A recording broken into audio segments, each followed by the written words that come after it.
प्रिय विद्यार्थियों, नमस्ते।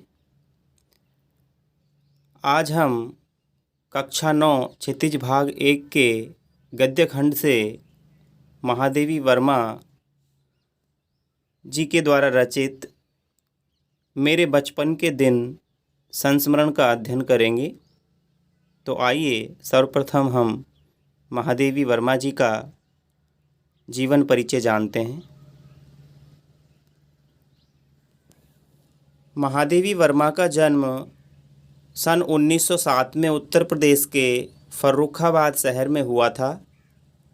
उनकी शिक्षा दीक्षा प्रयाग में हुई। प्रयाग महिला विद्यापीठ में प्राचार्य पद पर लंबे समय तक कार्य करते हुए उन्होंने लड़कियों की शिक्षा के लिए काफ़ी प्रयत्न किए। सन 1987 में उनका देहांत हो गया। महादेवी जी छायावाद की प्रमुख कवियों में से एक थी।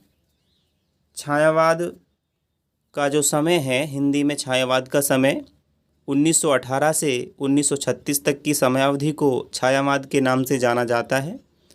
छायावाद के 4 प्रमुख कवि थे, जिनमें जयशंकर प्रसाद, सूर्यकांत त्रिपाठी निराला, सुमित्रा नंदन पंत और एकमात्र महिला लेखिका महादेवी जी थी। तो ये 4 छायावाद के प्रमुख कवि हैं। महादेवी जी को आधुनिक युग की मीरा भी कहा जाता है।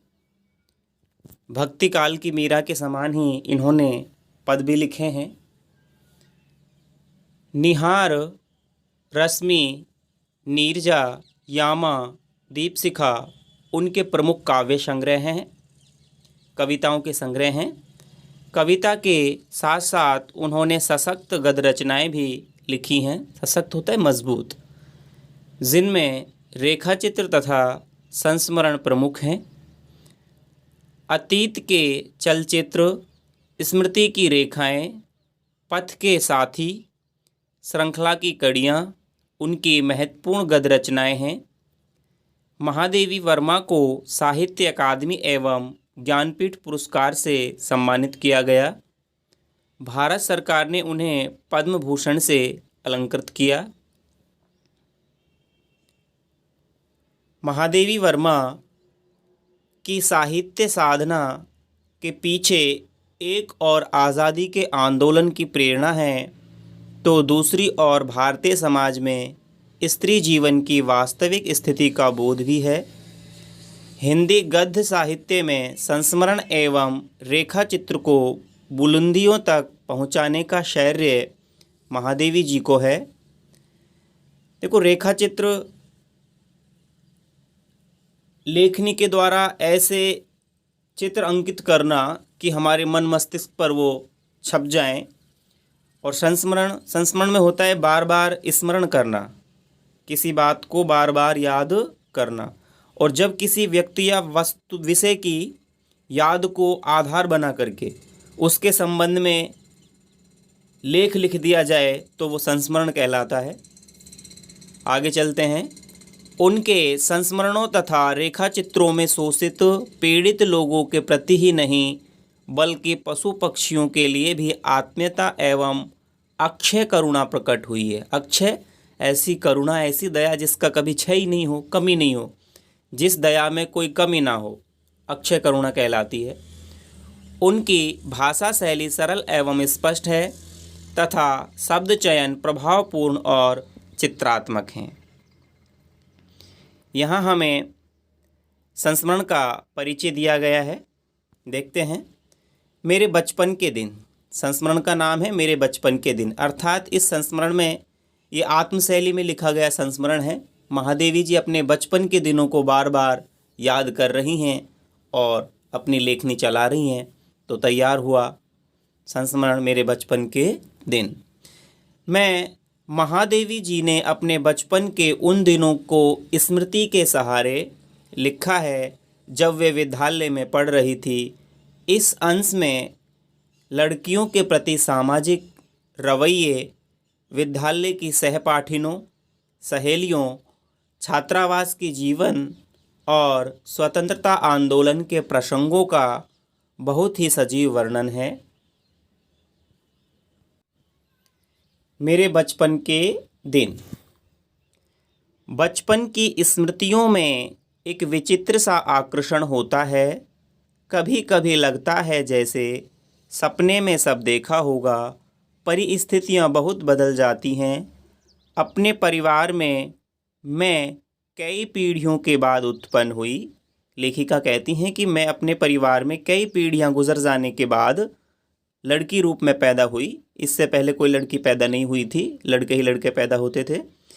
मेरे परिवार में प्राय 200 वर्ष तक कोई लड़की थी ही नहीं। सुना है उसके पहले लड़कियों को पैदा होते ही परम धाम भेज देते थे। परम धाम मृत्यु को सौंप देते थे, मार दिया जाता था। फिर मेरे बाबा ने बहुत दुर्गा पूजा की, दुर्गा माँ की पूजा की। हमारी कुलदेवी दुर्गा थी।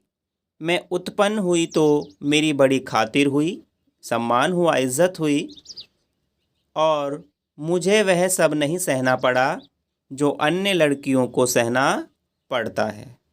इनके जो दादा थे बहुत अच्छे थे, दुर्गा माँ की पूजा करते थे बाबा, और जब ये पैदा हुई तो इनकी खूब खातिर हुई, स्वागत हुआ इनका। परिवार में बाबा फ़ारसी और उर्दू जानते थे। बाबा फ़ारसी और उर्दू भाषा के जानकार थे। पिता ने अंग्रेजी पढ़ी थी। हिंदी का कोई वातावरण नहीं था। मेरी माता जबलपुर से आई तब वे अपने साथ हिंदी लाई। वे पूजा पाठ भी बहुत करती थी। पहल उन्होंने मुझको पंचतंत्र पढ़ना सिखाया। विष्णुगुप्त की कहानियों का संग्रह है पंचतंत्र। बाबा कहते थे इसको हम विदुषी बनाएंगे। मेरे संबंध में उनका विचार बहुत ऊंचा रहा, इसलिए पंचतंत्र भी पढ़ा मैंने, संस्कृत भी पढ़ी। ये अवश्य चाहते थे कि मैं उर्दू फ़ारसी सीख लूं, लेकिन वह मेरे वश की नहीं थी। उर्दू और फ़ारसी सीखना लेखिका अपने वश की बात नहीं मानती हैं। मैंने जब एक दिन मौलवी साहब को देखा तो बस दूसरे दिन में चारपाई के नीचे जा छिपी। मौलवी साहब जब आए उर्दू और फ़ारसी सिखाने तो लेखिका छिप कर के दूसरे दिन मैं चारपाई के नीचे जा छिपी। तब पंडित जी आए संस्कृत पढ़ाने। माँ थोड़ी संस्कृत जानती थी। गीता में उन्हें विशेष रुचि थी। श्रीमद् भागवत गीता जो है उसमें उनको रुचि थी। पूजा पाठ के समय मैं भी बैठ जाती थी और संस्कृत सुनती थी। उसके उपरांत उन्होंने मिशन स्कूल में रख दिया मुझको। मिशन स्कूल में वातावरण दूसरा था, प्रार्थना दूसरी थी। मेरा मन नहीं लगा, वहाँ जाना बंद कर दिया। जाने में रोने धोने लगी। तब उन्होंने मुझको क्रॉस्थवेट गर्ल्स कॉलेज में भेजा, जहाँ मैं 5वें दर्जे में अर्थात 5वीं कक्षा में भर्ती हुई, प्रवेश मिला। यहाँ का वातावरण बहुत अच्छा था। उस समय हिंदू लड़कियाँ भी थी, ईसाई लड़कियाँ भी थी। हम लोगों का एक ही मेस था। मेस होता है भोजन खाने की जो टेबल होती है, भोजन करने की टेबल को मेस बोला जाता है। उस मेस में प्याज तक नहीं बनता था, अर्थात जो उत्तेजक पदार्थ हैं, उत्तेजना पैदा करने वाले लहसुन प्याज भी काम में नहीं ली जाती थी। लहसुन प्याज खाने से क्या है, उत्तेजना पैदा होती है, लोग क्रोध उत्पन्न हो जाता है, इसलिए यहाँ प्याज का जिक्र आया है। वहाँ छात्रावास के हर एक कमरे में हम 4 छात्राएं रहती थी। उनमें पहली ही साथिन सुभद्रा कुमारी मिली, अर्थात सुभद्रा कुमारी चौहान जो लेखिका हैं, बहुत अच्छी लेखिका हैं, वो इनको साथिन के रूप में मिली हैं। 7वें दर्जे में वे मुझसे 2 साल सीनियर थी। वो 7वीं क्लास में थी, 7वीं कक्षा में थी, 2 साल सीनियर थी। वे कविता लिखती थी और मैं भी बचपन से तुक मिलाती आई थी। बचपन में माँ लिखती थी बचपन में माँ लिखती थी, पद भी गाती थी। लेखिका की जो माँ है वो लेखन कार्य भी करती थी और पद भी गाती थी। मीरा के पद विशेष रूप से गाती थी।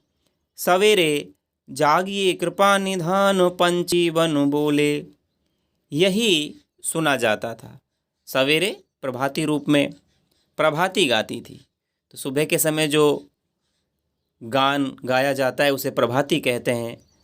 तो जागिए कृपा निधान पंछी बन बोले, हे कृपा निधान जागिए, वन में पक्षी बोल गए हैं। ये प्रभाती वो गाती थी। शाम को मीरा का कोई पद गाती थी और शाम के समय मीरा का पद गाती थी, मीरा के भजन गाती थी। सुन सुनकर मैंने भी ब्रज भाषा में लिखना आरंभ किया। यहाँ आकर देखा कि सुभद्रा कुमारी जी खड़ी बोली में लिखती थी।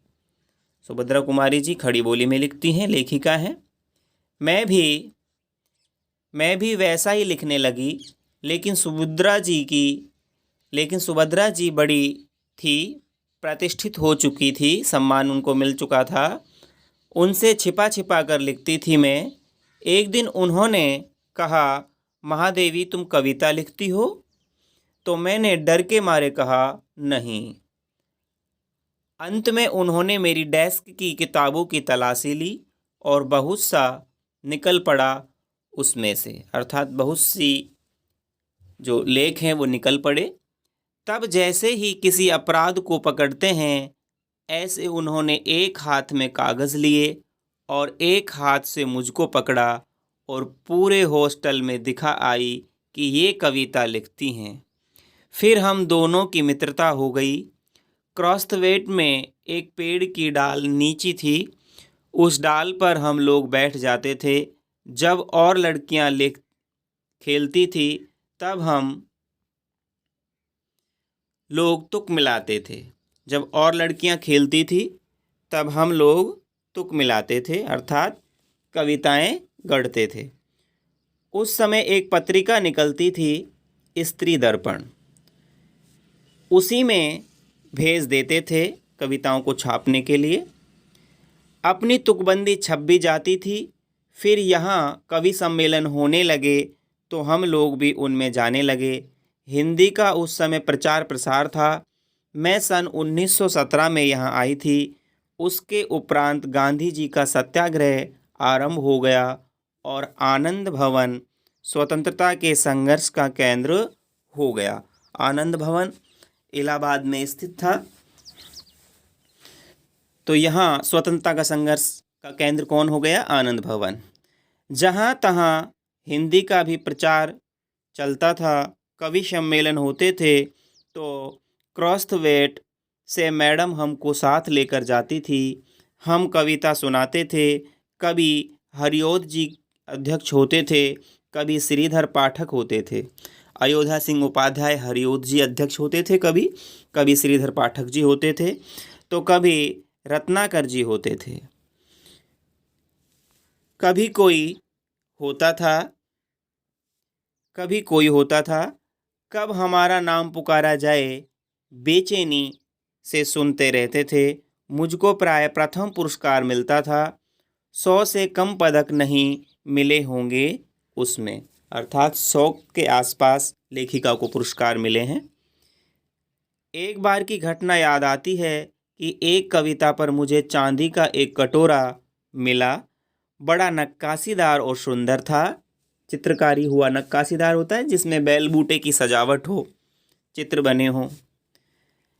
उस दिन सुभद्रा नहीं गई थी। सुभद्रा प्राय नहीं जाती थी। सुभद्रा कुमारी जी ज़्यादातर जाती नहीं थी कवि सम्मेलन में। मैंने उनसे आकर कहा, देखो यह मिला। सुभद्रा ने कहा, ठीक है, अब तुम एक दिन खीर बनाओ और मुझको इस कटोरे में खिलाओ। उसी बीच आनंद भवन में बापू आए। बापू अर्थात महात्मा गांधी जी आए। हम लोग तब अपने जेब खर्च में से हमेशा एक एक दो दो आने देश के लिए बचाते थे। आने जो है पहले 4 आने, 2 आने, इस तरह से 1 रुपये में 16 आने होते हैं। पुरानी भाषा है पैसे की। और जब बापू आते थे तो वह पैसा उन्हें दे देते थे। उस दिन जब बापू के पास मैं गई तो अपना कटोरा भी लेती गई। मैंने निकाल कर बापू को दिखाया। मैंने कहा, कविता सुनाने पर मुझको यह कटोरा मिला है। कहने लगे, अच्छा दिखा तो मुझको। मैंने कटोरा उनकी ओर आगे बढ़ा दिया तो उसे हाथ में लेकर बोले, तू देती है इसे, अर्थात इसे मुझे देती है क्या? अब मैं क्या कहती, मैंने दे दिया और लौट आई। दुख यह हुआ कि कटोरा लेकर कहते, कविता क्या है। दुख लेखिका को ये हुआ कि कटोरा तो उन्होंने ले लिया और लेकर के क्या बोले कि कविता क्या है, अर्थात लेखिका की कविता को सुनाने के लिए उन्होंने नहीं कहा, पर कविता सुनाने को उन्होंने नहीं कहा। लौटकर अब मैंने सुभद्रा जी से कहा कि कटोरा तो चला गया। सुभद्रा जी ने कहा, और जाओ दिखाने, और जाओ दिखाने। फिर बोली, देखो भाई, खीर तो तुमको बनानी होगी, अब तुम चाहे पीतल की कटोरी में खिलाओ। पीतल की कटोरी में खिलाओ, चाहे फूल के कटोरे में। फिर भी मुझे मन ही मन प्रसन्नता हो रही थी कि पुरस्कार में मिला अपना कटोरा मैंने बापू को दे दिया। सुभद्रा जी छात्रावास छोड़कर चली आई। तब उनकी जगह एक मराठी लड़की जम्बू निशा हमारे कमरे में आकर रही। वह कोल्हापुर महाराष्ट्र से आई थी। जम्बून मेरा बहुत सा काम कर देती थी। वह मेरी डेस्क साफ कर देती थी, किताबें ठीक से रख देती थी और इस तरह मुझे कविता के लिए कुछ और अवकाश मिल जाता था। जम्बून मराठी शब्दों से मिली जुली हिंदी बोलती थी। मैं भी उससे कुछ कुछ मराठी सीखने लगी थी। वहाँ एक उस्तानी जी थी, जीनत बेगम। उस्ताद होता है गुरु, उस्तानी होती है गुरु माता, जीनत बेगम। जम्बून जब इकड़े तिकड़े या लोकर लोकर जैसे मराठी शब्दों को मिलाकर कुछ कहती तो उस्तानी जी से टोके बिना न रहा जाता था। वह देसी कोवा मराठी बोली। जम्बून कहती थी, नहीं उस्तानी जी, ये मराठी कोवा मराठी बोलता है। जम्बून मराठी महिलाओं की तरह किनारीदार साड़ी और वैसा ही ब्लाउज पहनती थी। किनारीदार जिसकी किनारी पर क्या है, सजावट की गई हो, तो वैसा ही ब्लाउज पहनती थी। कहती थी, हम मराठी हूँ तो मराठी बोलेंगे। उस समय यह देखा मैंने कि सांप्रदायिकता नहीं थी। सांप्रदायिकता होता है धर्म विशेष पर, अर्थात संप्रदाय के नाम पर जो भेदभाव है वो सांप्रदायिकता कहलाता है। तो उस समय धर्म के नाम पर किसी भी धर्म या संप्रदाय के नाम पर कोई भेदभाव नहीं था। जो अवध की लड़कियां थी वे आपस में अवधी बोलती थी। बुंदेलखंड की आती थी, वे बुंदेली में बोलती थी। कोई अंतर नहीं आता था और हम पढ़ते हिंदी थे।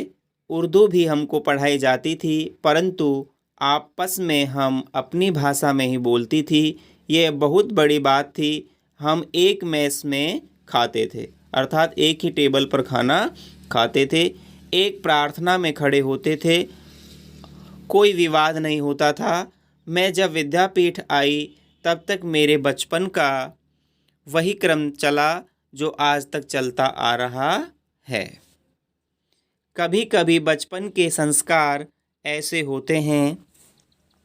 संस्कार होता है परिवार में हमें जो श्रेष्ठ विचार मिलते हैं उन्हें संस्कार कहा जाता है, अच्छे विचारों को, है ना।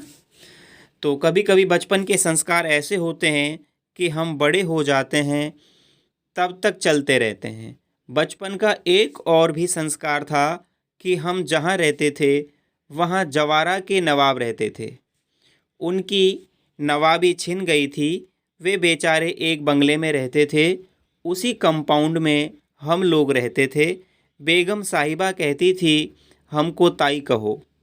हम लोग उनको ताई साहिबा कहते थे। उनके बच्चे हमारी माँ को चची जान कहते थे। हमारे जन्मदिन वहाँ मनाए जाते थे। उनके जन्मदिन हमारे यहाँ मनाए जाते थे। उनका एक लड़का था, उसको राखी बांधने के लिए वे कहती थी बहनों को राखी बांधनी चाहिए। राखी के दिन सवेरे से उसको पानी भी नहीं देती थी। कहती थी राखी के दिन बहनें राखी बांध जाएं, तब तक भाई को निराहार रहना चाहिए। निराहार बिना आहार के, बिना भोजन किए। बार बार कहलाती थी भाई भूखा बैठा है राखी बंधवाने के लिए। फिर हम लोग जाते थे। हमको लहरिये या कुछ मिलते थे, लहरिये की साड़ी या कुछ इस तरह के भेंट मिलती थी। इसी तरह मुहर्रम में हरे कपड़े उनके बनते थे तो हमारे भी बनते थे। फिर एक हमारा छोटा भाई हुआ। वहाँ तो ताई साहिबा ने पिताजी से कहा देवर साहब से कहो वो मेरा नेग ठीक करके रखें। अर्थात जब लेखिका का भाई हुआ तो इन ताई साहिबा ने पिताजी से कहा कि देवर साहब से कहो वो मेरा नेग, मेरी जो भेंट है वो मुझे दें। सामाजिक जो रीति रिवाज हैं, पुत्र जन्म हुआ है इसीलिए बहन को, भुआओं को नेग दिया जाता है, वस्त्र आदि दिए जाते हैं। मैं शाम को आऊँगी। वे कपड़े वपड़े लेकर आई। हमारी माँ को वह दुल्हन कहती थी। कहने लगी दुल्हन जिनके ताई चाची नहीं होती है वो अपनी माँ के कपड़े पहनते हैं, नहीं तो 6 महीने तक चाची ताई पहनाती है। मैं इस बच्चे के लिए कपड़े लाई हूँ, ये बड़ा सुंदर है। मैं अपनी तरफ से इसका नाम मनमोहन रखती हूँ। तो लेखिका के भाई का नाम मनमोहन किसने रखा? ताई जी ने रखा। वही प्रोफेसर मनमोहन वर्मा आगे चलकर जम्मू यूनिवर्सिटी के वाइस चांसलर रहे।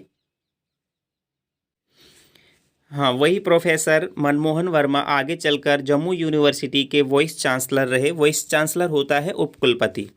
गोरखपुर यूनिवर्सिटी के भी रहे। कहने का तात्पर्य यह है कि मेरे छोटे भाई का नाम वही चला जो ताई साहिबा ने दिया। उनके यहाँ भी हिंदी चलती थी, उर्दू भी चलती थी। यूँ अपने घर में वे अवधी बोलते थे। वातावरण ऐसा था उस समय कि हम लोग बहुत निकट थे। आज की स्थिति देखकर लगता है जैसे वह सपना ही था। आज वह सपना खो गया।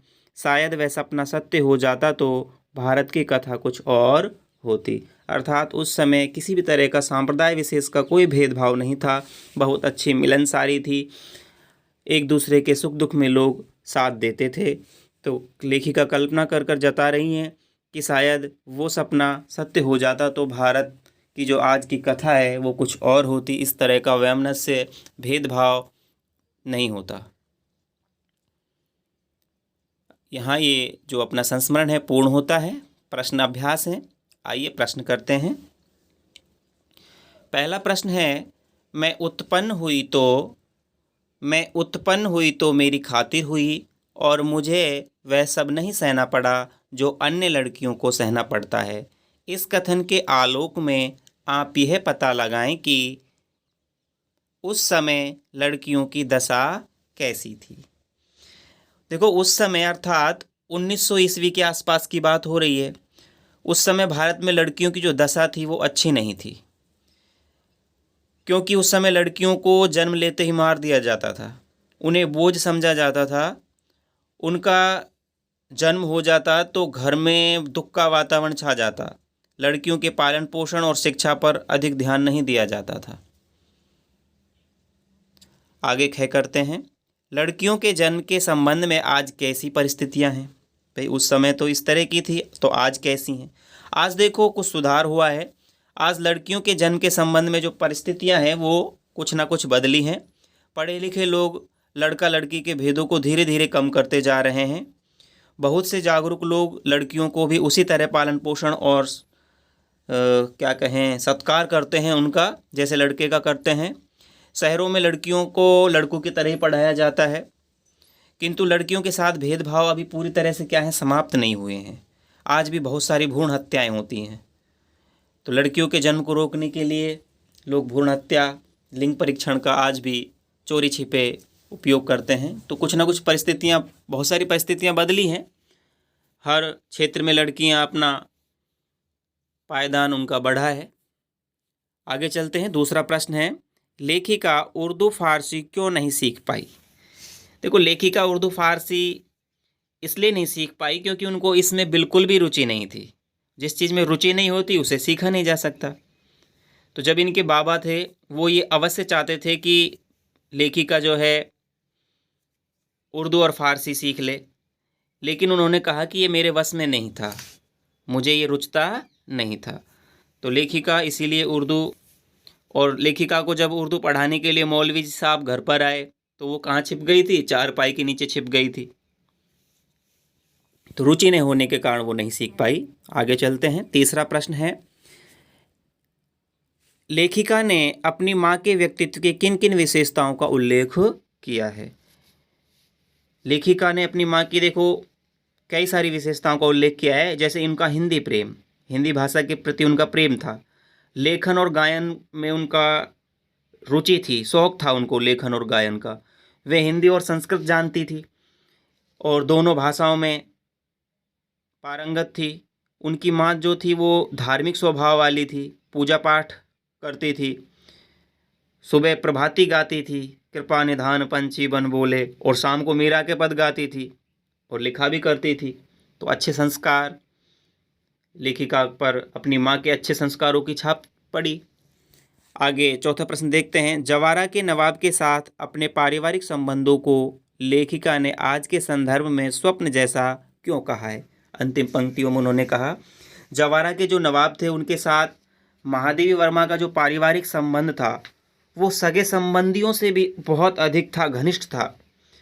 जवारा की बेगम ने ही उनके भाई का नाम मनमोहन रखा था। वे हर त्योहार में साथ मिलजुल कर मनाते थे त्योहारों को। इतने आत्मीय संबंध थे उनके कि उन्होंने कभी सोचा भी नहीं था। लेकिन आजकल तो हिंदू और मुसलमान एक दूसरे के दुश्मन बने हुए हैं, सांप्रदायिक भेदभाव बहुत ज़्यादा है। तो इसीलिए आज दो धर्मों के बीच आपसी पारिवारिक जो संबंध हैं वो सपने जैसे ही दिखाई देते हैं। आगे जो प्रश्न हैं रचना और अभिव्यक्ति के हैं, ये आपको करने हैं रचना और अभिव्यक्ति वाले प्रश्न। देख लेते हैं। जैम्बुनिशा महादेवी वर्मा के लिए बहुत काम करती थी। जैम्बुनिशा के स्थान पर यदि आप होते तो महादेवी से क्या अपेक्षा होती। तो आपका ये कल्पना पर आधारित प्रश्न है, आप करना। छठा प्रश्न, महादेवी वर्मा को काव्य प्रतियोगिता में चांदी का कटोरा मिला था। अनुमान लगाइए कि आपको इस तरह का कोई पुरस्कार मिला हो और वह देश हित में या और किसी आपदा निवारण के काम में देना पड़े तो आप कैसा अनुभव करेंगे। अच्छा अनुभव करेंगे। सातवां प्रश्न, लेखिका के ने छात्रावास के जिस बहुभाषी परिवेश की चर्चा की है उसे अपनी मातृभाषा में लिखिए। बिल्कुल लिखिए। आठवां, महादेवी जी के इस संस्मरण को पढ़ते हुए आपके मानस पटल पर, हृदय पटल पर अपने बचपन की कोई स्मृति याद उभर कर आई होगी, उसे संस्मरण शैली में लिखिए। नवा प्रश्न, महादेवी ने कवि सम्मेलनों में कविता पाठ के लिए अपना नाम बुलाए जाने से पहले होने वाली बेचैनी का जिक्र किया है। अपने विद्यालय में होने वाले सांस्कृतिक कार्यक्रमों में भाग लेते समय आपको जो बेचैनी अनुभव होगी उस पर एक डायरी का एक पृष्ठ लिखिए। स्वाभाविक है, बेचैनी होती है जब हम किसी भी काम में पदार्पण करते हैं। आगे जो प्रश्न है भाषा अध्ययन के, ये हम करते हैं। पाठ से निम्नलिखित शब्दों के विलोम शब्द ढूंढकर लिखिए। देखो, विद्वान है, विद्वान का होता है विदुषी। विद्वान का क्या होता है? विदुषी होता है। विदुषी। अनंत है, अनंत का होगा अंत। अनंत जिसका कोई अंत ना हो। और अंत जिसका अंत हो जाए। निरपराध, निरपराधी, निरपराधी का होगा अपराधी, अपराधी, अपराधी हो जाएगा निरपराधी का। दंड है, दंड का होगा पुरस्कार, पुरस्कार, दंड का हो जाएगा पुरस्कार। और शांति है, शांति का हो जाएगा अशांति या बेचैनी, शांति का हो जाएगा अशांति या बेचैनी, जिसमें शांति नहीं होती है, बेचैनी। आगे चलते हैं, अगला प्रश्न देखते हैं। 11वां प्रश्न है, इसमें कहा गया है कि निम्नलिखित शब्दों से उपसर्ग प्रत्यय अलग कीजिए और मूल शब्द बताइए। हमको उपसर्ग और प्रत्ययों को अलग करना है और मूल शब्द बताना है। जिस तरह से उदाहरण दिया गया है, निराहारी, निर उपसर्ग है, आहार मूल शब्द है और ई इसमें प्रत्यय है। जो शब्द शब्दों के पूर्व में जुड़ते हैं, पहले जुड़ते हैं, वो उपसर्ग कहलाते हैं और पीछे जुड़ते हैं वो प्रत्यय कहलाते हैं। सांप्रदायिकता, दूसरा शब्द है सांप्रदायिकता। यहाँ देखो, संप्रदाय मूल शब्द है, मूल शब्द क्या है? संप्रदाय, जिसमें इक और ता प्रत्यय लगे हुए हैं, इक और ता प्रत्यय लगे हुए हैं। और सम और प्रय हम उपसर्ग भी होते हैं, सम और प्रय, सम और प्रय ये उपसर्ग भी हैं। यहाँ पर संप्रदाय शब्द बना हुआ है इनसे। इक, इक प्रत्यय है, सांप्रदायिक, इक, इक प्रत्यय है और ता प्रत्यय है। तो सम और प्रय तो हो गए उपसर्ग, इक और ता हो गए प्रत्यय और मूल शब्द हो गया संप्रदाय। क्या हो गया? संप्रदाय। आगे देखते हैं, तीसरा शब्द है अप्रसन्नता। अप्रसन्नता में ए उपसर्ग है, पहले जुड़ा हुआ है, और प्रसन्न मूल शब्द है, प्रसन्न मूल शब्द है, प्रसन्न, और ता जो है वो प्रत्यय है, पीछे जुड़ रहा है। आगे देखते हैं, चौथा शब्द है अपनापन।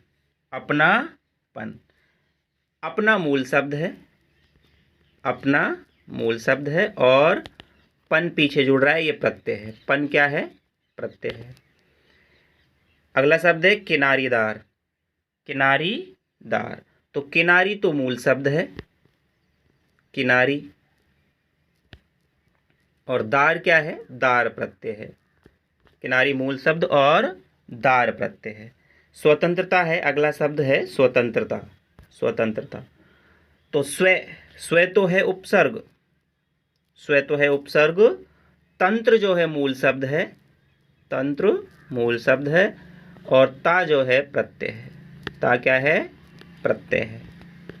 इस तरह से बना स्वतंत्रता। आगे 12वां प्रश्न देखते हैं। 12वें प्रश्न में कहा है कि निम्नलिखित उपसर्ग प्रत्ययों की सहायता से दो दो शब्द लिखिए। दो दो शब्द हमें निर्माण करना है उपसर्ग और प्रत्ययों की सहायता से। जिस तरह से उपसर्ग दे रखा है अन, उपसर्ग है अन, अन से बन जाएगा अन धन आदर अनादर, अन धन होनी अनहोनी, अनहोनी, अन धन अधिकार अनधिकार बन जाएगा। ऐसे ए धन न्याय अन्याय बन जाएगा, ए धन काल अकाल बन जाएगा। सत है, सत उपसर्ग से, सत से सत धन पथ, सतपथ, धन का मतलब जोड़ने से। सत धन मार्ग, सदमार्ग, स्वधन जन स्वजन, स्वधन राज्य स्वराज्य, दूर से, दूर से जैसे दुर प्लस विचार दुर्विचार, दुर्धन गति दुर्गति। इस तरह से दो दो शब्द आप बना लेंगे, स्वाभ्यास करें। प्रत्यय हैं दार, हार, वाला, अनिय, चार प्रत्यय हैं। दार से जैसे देनदार, हवादार, जालीदार। हार से जैसे तारनहार, पालनहार, इस तरह से बन जाएंगे। वाला से जैसे रिक्शा वाला, गाड़ी वाला, खेत वाला। अनिय से, अनिय से जैसे पूजनीय, पूजनीय, नीय, अनीय लग गया ना पीछे, पूजनीय, दयनीय, दयनीय, दया करने योग्य, पूजा करने योग्य, पूजनीय, दया करने योग्य, दयनीय, इस तरह से जो है प्रत्यय प्रत्यय से शब्द बन जाएंगे। आगे जो 13वां प्रश्न है वो देखते हैं। 13वें प्रश्न में पाठ में आए सामासिक पद छांटकर विग्रह कीजिए। कुछ सामासिक पद आए जैसे पूजा पाठ, पूजा और पाठ।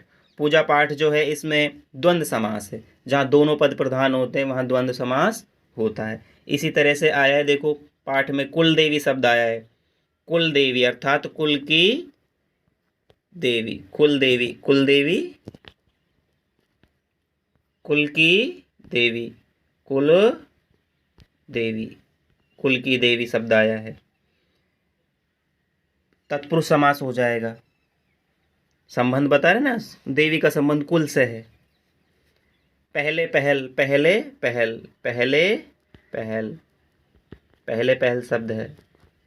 इस तरह से हमको सामासिक पद छांटने। पहले पहल में अव्ययी भाव समास है, तो ये आप करना स्वाध्याय से।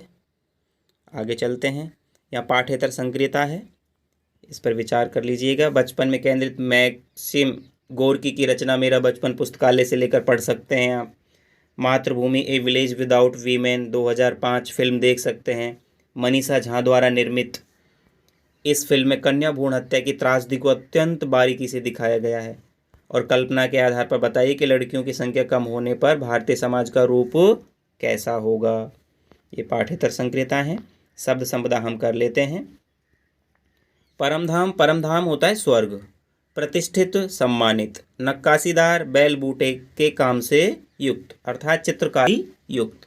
फूल होता है तांबे और रांगे के मेल से बनी एक मिश्र धातु, अर्थात फूल के कटोरी की बात हुई थी ना, तो फूल तांबे और रांगे के मेल से बनी एक मिश्र धातु होती है। निराहार, बिना कुछ खाए पिए। पदक, प्रशंसा सूचक पुरस्कार है। सोने, चांदी या अन्य धातु से बना हुआ गोल चौकोर, हमको जो शिल्ड हम जिसको बोलते हैं। प्रभाती, प्रभाती होता है सवेरे गाया जाने वाला गीत, सुबह जब गाया जाता है उसको प्रभाती कहते हैं। लहरिया, रंग बिरंगी धारियों वाली विशेष प्रकार की साड़ी जो तीज, रक्षाबंधन और त्योहारों पर पहनी जाती है। वाइस चांसलर होता है कुलपति।